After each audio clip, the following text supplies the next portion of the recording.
ఖమేనీని ఆయన ఆఫీస్లోనే అంతం చేసింది అమెరికా ఇజ్రాయెల్ దళాలు. ఖమేనీ బంకర్లలో దాక్కున్నారంటూ అంతకు ముందు ఒక ప్రచారం జరిగింది. ఎప్పుడైతే దాడులు ప్రారంభమయ్యాయో వెంటనే అక్కడ భద్రతా దళాలు ఖమేనీని బంకర్లలోకి తీసుకువెళ్లిపోయాయన్న వార్తలు మనం చూసాం. అయితే బంకర్లలో కాదు, ఆయన ఆఫీస్లోనే అంతం చేశామని చెప్తోంది అమెరికా ఇజ్రాయెల్. ఖమేనీ బంకర్లలో దాక్కున్నారంటూ జరుగుతున్న ప్రచారం అవాస్తవమని, ప్రచారానికి విరుద్ధంగా యుద్ధ సమయంలో ఆఫీస్లోనే ఉన్నారు ఖమేనీ అని చెప్తున్నారు. సుప్రీం లీడర్ ఆచూకీని ఖచ్చితంగా పసిగట్టింది Israel intelligence. Iran defence system ని ఛేదించింది అమెరికా మిలిటరీ. ఖమేనీ ఆఫీస్ పై విరుచుకుపడింది టొమ్హాక్ GBU-28 బంకర్ బస్టర్ బాంబులు ఆయన కార్యాలయంపై విరుచుకుపడ్డాయి. మొత్తం 30కి పైగా మిసైల్ అటాక్స్ చేసి 86 ఏళ్ల ఖమేనీని మట్టుబెట్టాయి అమెరికా ఇజ్రాయెల్. మా ప్రతినిధి గోపి మరింత సమాచారం అందించడానికి ఇరాన్ ఎంబసీ దగ్గరే ఉన్నారు. గోపి, ప్రస్తుతం అక్కడ ఇండియన్ సిచ్యువేషన్ ఎలా ఉంది? ఖమేనీ అంతం వరకు అక్కడ పరిస్థితి ఒక ఎత్తు అయితే ఆయన అంతం తర్వాత మరొక ఎత్తు అన్నట్లుగా మారిపోయింది. నెక్స్ట్ పరిణామాలు ఏ విధంగా ఉండబోతున్నాయి?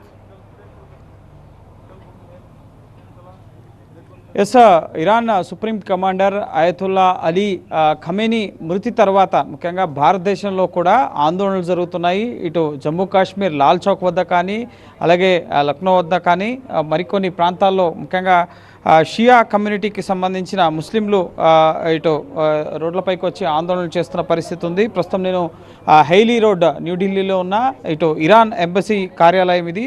సో ఇక్కడ ఇరాన్ జాతీయ పతాకానికి సంబంధించి ముఖ్యంగా సంతాప 40 రోజుల పాటు సంతాప దినాలుగా ప్రకటించడం జరిగింది. ముఖ్యంగా ఈ ఖమేనీ మృతి తర్వాత ఈ నేపథ్యంలోనే జెండాని ఆఫ్ మార్క్ వరకు ఉంచి జెండా అవగతం చేసి ముఖ్యంగా తమ దేశ సంతాపాన్ని తెలియపరుస్తున్నారు. పూర్తిగా ఈ హైలీ రోడ్లో రాకపోకలకు సంబంధించి ఇటు ఢిల్లీ పోలీసులు ఆంక్షలు విధించిన పరిస్థితి. ఎంబసీ కార్యాలయం పైన కూడా, ఎంబసీ కార్యాలయ బోర్డు పైన కూడా నల్లటి గుడ్డను కప్పి ఉంచారు. సో ఇక్కడ పూర్తిగా పరిస్థితి ముఖ్యంగా ఎటువంటి ఆందోళనలు, నిరసన కార్యక్రమాలు లేవు. కానీ సంతాప సూచికగా ఈ ఇరాన్ జాతీయ పతాకానికి సంబంధించి ఇటు అవగతనం చేసిన దృశ్యాలు మనం ఇక్కడ చూస్తున్నాం. ఢిల్లీ పోలీసులు కూడా ఇక్కడ ఎటువంటి ఆందోళనలు, నిరసనలు జరగకుండా ముందస్తుగా ఇక్కడ మోహరించబడి ఉన్నారు. 7 రోజుల పాటు జాతీయ సెలవు దినాలుగా ప్రకటించడం జరిగింది. ప్రధానంగా ఇరాన్లో ముఖ్యంగా 86 సంవత్సరాల వయసు అయింది. ఇస్లామిక్ సాంప్రదాయంలో ఈ సంతాప దినాలని అర్బాయిన్ అని చెప్పి అంటారు. సో అప్పటి వరకు ఇది కొనసాగుతుంది. ఖమేనీతో పాటు ఆయన కుటుంబ సభ్యులు కూడా మరణించారు. ఆయన కుమార్తె, మనవరాలు, అలాగే అల్లుడు, వీరంతా కూడా అమెరికా అలాగే ఇజ్రాయెల్ జరిపిన దాడుల్లో మరణించడం జరిగింది. దీనికి ప్రతీకారంగా ముఖ్యంగా ఈ ఇరాన్కి సంబంధించిన సైన్యం ఇప్పటికే ఒక హెచ్చరికను జారీ చేయడం జరిగింది.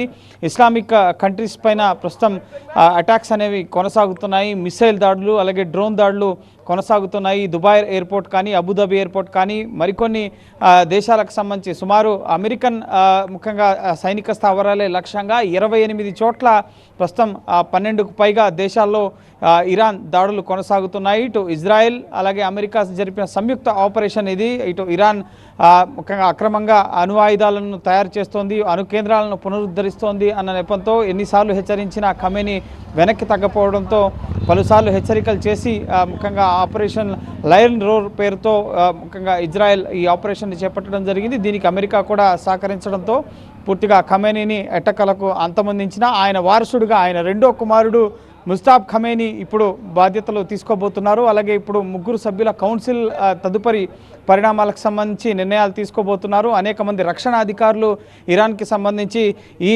అమెరికా అలాగే ఇజ్రాయెల్ జరిపిన దాడుల్లో చనిపోయారు. అయినప్పటికీ కూడా వారి బాధ్యతల్ని ఇతరులు చేపట్టి ప్రస్తుతం ఇటు అమెరికా అలాగే ఇజ్రాయెల్కి వ్యతిరేకంగా వివిధ గల్ఫ్ దేశాల్లో ఉన్న అమెరికన్ సైనిక స్థావరాలే లక్ష్యంగా ఇప్పటి వరకు ఎక్కడా కూడా దేశ చరిత్రలో ఇటు అమెరికా చరిత్రలో లేనట్లుగా ఇటు అమెరికన్ సైనిక స్థావరాలపైన అనేక చోట్ల ఏకకాలంలో ఇరాన్ కూడా ముఖ్యంగా సైనిక చర్యను కనబరచడం జరిగింది. అనేక ప్రాంతాల్లో ఉన్న అమెరికన్ సైనిక స్థావరాల టార్గెట్గా క్షిపణులతో అలాగే డ్రోన్లతో దాడులు జరిపిన పరిస్థితి. సో అనేక మంది ప్రాణాలు కోల్పోతున్నారు.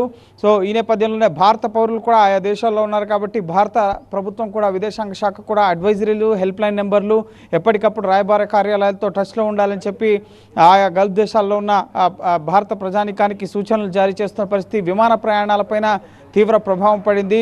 ఇటు ఢిల్లీ, ముంబై, అలాగే కోల్కతా, ఇటు అనేక ప్రాంతాల నుంచి సౌదీ కంట్రీస్కి వెళ్ళే విమాన ప్రయాణాలు ఆయా దేశాలు ఎయిర్ స్పేస్ని మూసివేసిన పరిస్థితి ఉంది.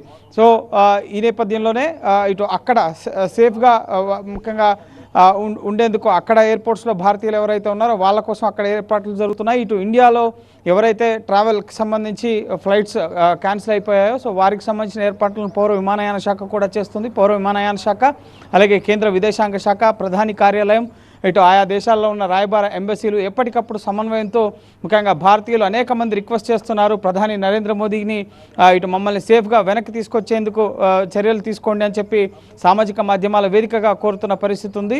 సో ఇంకా చాలా చోట్ల ఇప్పుడు ఎక్కడైతే అటాక్స్ జరుగుతున్నాయో అక్కడ ఇంటర్నెట్ సేవలు నిలిపేశారు. సో ఇంకా అక్కడ ఉన్న ఎగ్జాక్ట్ సిచ్యువేషన్ అనేది బయట ప్రపంచానికి తెలియడానికి కొంత సమయం పట్టే అవకాశం ఉంది. కాబట్టి సో ఇంకా అక్కడ ప్రస్తుతం మారణహోమం ఈ ముఖ్యంగా ఈ గల్ఫ్ దేశాల్లో కొనసాగుతున్న పరిస్థితి ఉంది. సో ఇరాన్ మాత్రం వెనక్కి తగ్గేదే లేదు. ఖచ్చితంగా మేము దీనికి ప్రతీకారం తీర్చుకుంటాం. ఒక పవిత్ర మాసంలో మా అధినాయకుడిని, మా సుప్రీం కమాండర్ని మీరు కాల్చారు, అది కూడా బంకర్లలో దాక్కున్నారు, అలాగే పారిపోయారు అన్న వ్యాఖ్యలు చేసి తర్వాత ట్రంప్ మొదట దీన్ని ప్రకటించడం జరిగింది.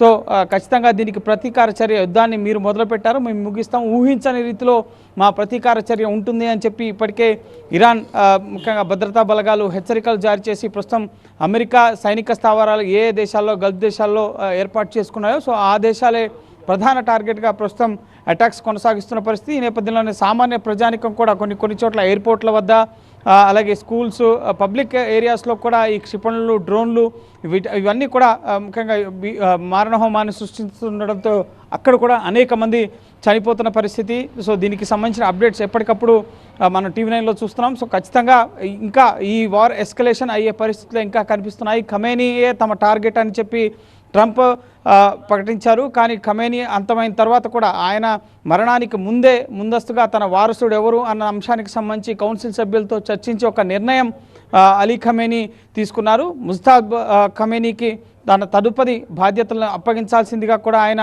కొంతమంది కీలక నేతల వద్ద ప్రస్తావించి నిర్ణయం తీసుకున్నట్లుగా, దానికి సంబంధించి ఉత్తర్వులు కూడా పూర్తి చేసినట్లుగా ప్రస్తుతం సమాచారం అందుతోంది. సో దీనికి సంబంధించి ముఖ్యంగా ఒక కౌన్సిల్కి బాధ్యతలు, ముఖ్యంగా న్యాయ విభాగానికి సంబంధించి, అలాగే తదుపరి అధ్యక్షుడిగా ఎవరైతారో వారు, అక్కడ పరిపాలన రక్షణ విభాగానికి సంబంధించిన అధికారులు ముగ్గురు కలిపి ఒక కౌన్సిల్గా ఏర్పడి తదుపరి దేశ భద్రతకు సంబంధించి, అలాగే ఇటు దీనికి సంబంధించి సైనికపరమైన చర్యలకు సంబంధించిన అంశాలకు సంబంధించి నిర్ణయాలు తీసుకోవడం జరుగుతుంది. సో దానికి సంబంధించిన కార్యాచరణ కొనసాగుతూనే ఎవరైతే రక్షణ అధికారులు ఇరాన్కి సంబంధించి చనిపోయారో సో వారి స్థానంలో కొత్త వారు బాధ్యతలు ఇమ్మీడియట్గా ముఖ్యంగా తీసుకుని తదుపరి యుద్ధ కార్యాచరణని కొనసాగిస్తున్నారు. ఎక్కడా కూడా యుద్ధానికి సంబంధించి ఇరాన్, ముఖ్యంగా ఇజ్రాయెల్, అలాగే అమెరికా సైనిక స్థావరాల లక్ష్యంగా ఎక్కడా కూడా వెనక్కి తగ్గకుండా తన ఆపరేషన్ని కొనసాగుతున్న పరిస్థితి. ఇరాన్కి మద్దతుగా బ్యాక్గ్రౌండ్లో టోక్యో, అలాగే చైనా, రష్యా ఇటువంటి దేశాల పేర్లు కూడా వినిపిస్తున్నప్పటికీ ఆయా దేశాలు ఇప్పటికీ స్పందించలేదు. ఐక్యరాజ్య సమితి కూడా జోక్యం చేసుకుని చర్చల ద్వారా సమస్యను పరిష్కరించుకోవాలి అని చెప్పి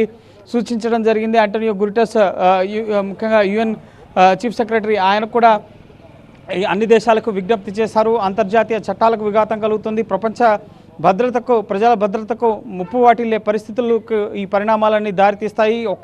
3 దేశాల మధ్య ఉన్న కాన్ఫ్లిక్ట్ అనేది ఇప్పుడు 10-15 దేశాలకు పైగా ముఖ్యంగా ఆయా దేశాలపైన ఇరాన్ దాడులు చేస్తున్న పరిస్థితి కాబట్టి సో పెద్ద సంఖ్యలో ప్రజల ప్రాణాలు కోల్పోయే అవకాశం ఉంటుంది. అలాగే అన్ని దేశాలు కూడా ఈ వార్లో ఇన్వాల్వ్ అయితే కనుక సైనికపరమైన చర్యలు ప్రతి దేశం కూడా మొదలు పెడితే కనుక ఖచ్చితంగా ఇది ఇంకా ఎస్కలేట్ అయ్యే అవకాశం ఉంటుంది. కాబట్టి సో UN సెక్యూరిటీ కౌన్సిల్, ఐక్యరాజ్య సమితి కూడా ఎప్పటికప్పుడు పరిస్థితిని మానిటర్ చేస్తుంది. అలాగే భారతదేశానికి సంబంధించి ముఖ్యంగా భారతీయులు సుమారు 1 కోటి మంది వరకు కూడా ఈ గల్ఫ్ దేశాల్లో జీవనోపాధి కోసం, ముఖ్యంగా ఉద్యోగాల కోసం వెళ్ళిన వారంతా కూడా అక్కడ ఉన్నారు. కాబట్టి సో వాళ్ళ భద్రతకు సంబంధించిన ఆలోచనను కూడా భారత ప్రభుత్వం చేస్తుంది. అందులో భాగంగానే ఎంబసీలతో టచ్లో ఉండాలని హెల్ప్ లైన్ నెంబర్స్ ఏర్పాటు చేయడం, సో ఇవన్నీ కూడా చేస్తోంది. ఇక తెలుగు రాష్ట్రాలకు సంబంధించి కూడా ఇక్కడ ముఖ్యంగా ఇరాన్, ఇజ్రాయెల్, ఇక్కడ జరుగుతున్న పరిణామాల విషయంలో తెలుగు రాష్ట్రాలకు సంబంధించి కూడా చాలామంది మెడిసిన్ విద్యను అభ్యసించేందుకు కానీ, లేక అక్కడ లేబర్గా కన్స్ట్రక్షన్ ఫీల్డ్లో కానీ, ఇతర డ్రైవర్లుగా పనిచేసే వాళ్ళు కూడా చాలామంది అక్కడ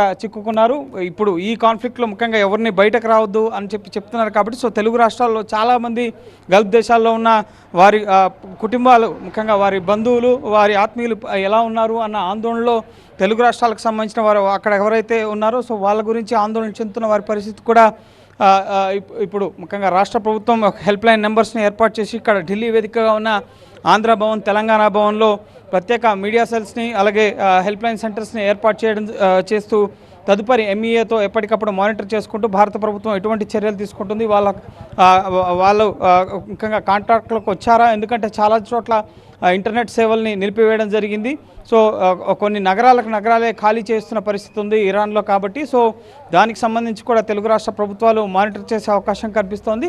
భారత ప్రభుత్వంతో సమన్వయంతో తెలుగు రాష్ట్రాలు కూడా ఈ యుద్ధ సమయానికి సంబంధించి ఎటువంటి కార్యాచరణతో ముందుకు వెళ్ళాలి అన్న అంశాలకు సంబంధించి దృష్టి సారించే అవకాశం ఉంది. సో ఓవరాల్గా ఇది ప్రపంచం పైన ముఖ్యంగా కేవలం ఇజ్రాయెల్ అలాగే ఇరాన్, అమెరికా అలాగే గల్ఫ్ దేశాలపైన ఉన్న ఈ యుద్ధ వాతావరణ ప్రభావం అనేది ముఖ్యంగా మధ్యప్రాచ్య దేశాలపై ఉన్న ప్రభావం అనేది గ్లోబల్ లెవెల్లో కూడా ముఖ్యంగా చమురు నిల్వలకు సంబంధించి, చమురు ధరలకు సంబంధించి అలాగే ధరల పెరుగుదలపైన ముఖ్యంగా అనేక దేశాల ఎగుమతులు దిగుమతులపైన కూడా రవాణా పైన సో అన్నిటిపైన కూడా ఎఫెక్ట్ చూపిస్తున్న పరిస్థితి ఉంది. ఇది ఇంకా ఎస్కలేట్ అయితే కనుక దీని ప్రభావం ప్రపంచ దేశాలపైన తీవ్రతరమయ్యే అవకాశం అయితే కనిపిస్తుంది. సో చాలా దేశాలు కూడా ఆచితూచి ముఖ్యంగా ఈ వార్ కాన్ఫ్లిక్ట్ పైన స్పందిస్తున్నాయి. ఏ విధంగా ముఖ్యంగా ఎవరికి మద్దతుగా నిలబడాలి, ఇరాన్కా, ఇజ్రాయెల్కా?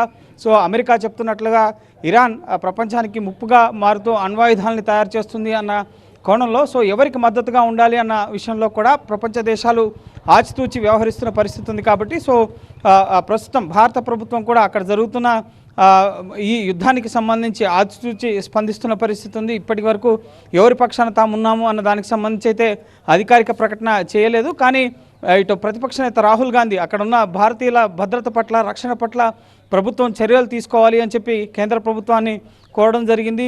మొదటి నుంచి కూడా ప్రధాని మోడీ ఇజ్రాయెల్ వెళ్ళినప్పుడు కూడా గాజాకు సంబంధించిన అంశాలు కానీ అక్కడ నెలకొన్న ఉద్రిక్తతలకు సంబంధించి ఇజ్రాయెల్ పార్లమెంట్లో ప్రస్తావించాలి అని చెప్పి ప్రియాంక గాంధీ కూడా చెప్పడం జరిగింది. సో ఆయన పర్యటన అయిపోయిన 2 రోజులకే అక్కడ యుద్ధ వాతావరణం, ఇటు ఇరాన్ ఇజ్రాయెల్ పైన దాడులు, ఇటు అమెరికా సైనిక స్థావరాలు ఎక్కడైతే గల్ఫ్ దేశాలు ఉన్నాయో వాటిపైన దాడులు, ఇవన్నీ కూడా ఒక్కసారిగా ఎస్కలేట్ అయ్యి ప్రస్తుతం భారీ ప్రాణ నష్టం దిశగా అయితే ప్రస్తుతం ఈ యుద్ధాలు అయితే కొనసాగుతున్న పరిస్థితి. ఒక దేశం కాదు, పదుల సంఖ్యలో దేశాలపైన అమెరికా సైనిక స్థావరాల లక్ష్యం అని చెప్తున్నప్పటికీ కూడా ఇరాన్ అనేక మంది సామాన్య ప్రజానికం కూడా ఈ యుద్ధం వల్ల ప్రభావితం అవుతున్న పరిస్థితి ఉంది. సో చూడాలి మరి దీనికి సంబంధించి ఐక్యరాజ్య సమితి ముఖ్యంగా ఆయా దేశాలకు చేసిన సూచనలు కానీ లేక చర్చల ద్వారా ముఖ్యంగా ట్రంప్ కూడా ఈ యుద్ధం కోరుకోరు, ఇకపై ముఖ్యంగా మార్పు కోరుకుంటారు అని చెప్పి ట్రంప్ కూడా ఖమేనీ మరణం తర్వాత స్పందించడం జరిగింది. కాబట్టి సో చూడాలి ఈ తదుపరి పరిణామాలు ఏ విధంగా ఉంటాయనేది.